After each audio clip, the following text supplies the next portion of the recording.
And just like that, the season comes to an end. The pool and the sport facility being exposed has ended. Unfortunately, Liam is now left the DA, and we do know that there's going to be a lot of sad people regarding that, and sour people as well. But to be honest with you, I think Homeboy is at a better space now, in a better space. Reason being that we're going to use him, abuse him, and who knows what we're going to do with him. And two things stand out for me.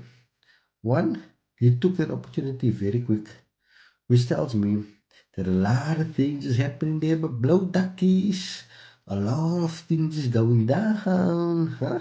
Some diddy things, huh? Second to that is, up until this minute, they haven't said anything about Leon Jacobs. Like, guys, we feel so sorry that we lost Leon Jacobs. He was young, very talented. It's unfortunate, but we wish him the best of luck. Nothing of that. And that's where I'm saying shadiness is catching up with you guys. But guys, the season has ended.